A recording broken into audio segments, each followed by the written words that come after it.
আপনি বলছেন আমি সুন্নি না, আমি মুসলমান। তো ইয়াজিদের ক্ষেত্রে ওই তাবুতও মুসলমান, এই তাবুতেও মুসলমান। হযরত আলীকে যিনি শহীদ করেছেন সেই খবিসও মুসলমান দাবি করেছে। ফারুক আজমকে শহীদ করা ব্যক্তিও মুসলমান দাবি করেছে। হযরতে উসমানে গানি তাকে যিনি শহীদ করেছেন সেও নিজেকে মুসলমান দাবি করেছে। নুরুল ইসলাম ফারুকী সাহেবকে যিনি হত্যা করেছেন, শহীদ করেছেন, সেও নিজেকে মুসলমান দাবি করে। আমি কনফিউজ হয়ে গেছি না, আমি কোথায় যাব? আমার সন্তান যদি জিজ্ঞেস করে, বাবা দুই ব্যক্তি তো শুদ্ধ হতে পারে না, হয় আজকে শনিবার নতুবা আজকে রবিবার, হয় আজকে সোমবার নতুবা মঙ্গলবার, আপনি তো বলতে পারবেন না আজকে সোমবারও আজকে মঙ্গলবারও বলতে পারবেন?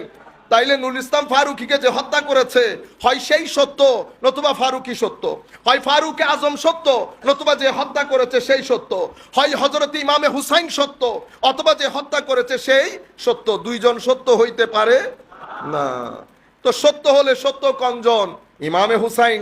আমার নবী যেভাবে ডাইরেকশন দিয়েছেন, আমার নবীর ডাইরেকশন অনুযায়ী ইমামে হুসাইন সত্য। ইমাম হুসাইন সত্য হলে আরেকজন কি? মিথ্যা।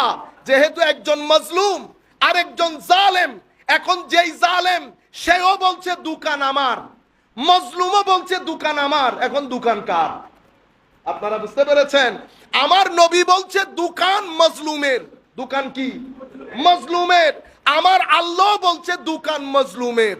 ইন্নাল্লাহা মাআস সাবিরিন। আমার আল্লাহ বলছেন আমি ধৈর্যশীলদের সাথে থাকি।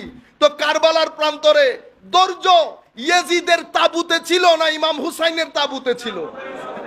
যেই মারে সেই ধৈর্যশীল হয় না, যে মায়ের খায় সেই ধৈর্যশীল হয়। এগুলা বোঝার জন্য কলেজ ইউনিভার্সিটিতে পড়তে হয়।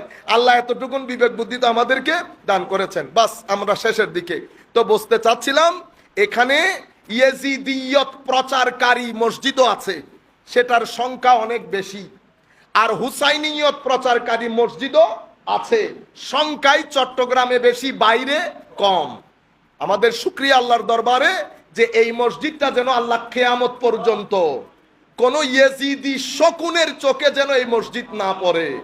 কোন ইয়েজিদি আদর্শ লালনকারী ব্যক্তি যদি এই মসজিদের দিকে চোখ তুলে তাকায়, আমার আরশে আজিমের খোদা যেন যথাযথ ব্যবস্থা গ্রহণ করেন। আমিন বলেন সবাই।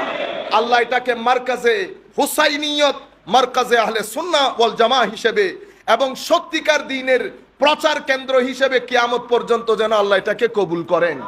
কারণ যে তিনটা পেরেক দিয়ে আল্লাহ দ্বীনকে ধরে রাখেন, পাহাড় তুলে দিলে পৃথিবী থাকবে, সেজন্য পৃথিবীকে, পাহাড়কে পৃথিবীর পেরেক বলা হয়েছে।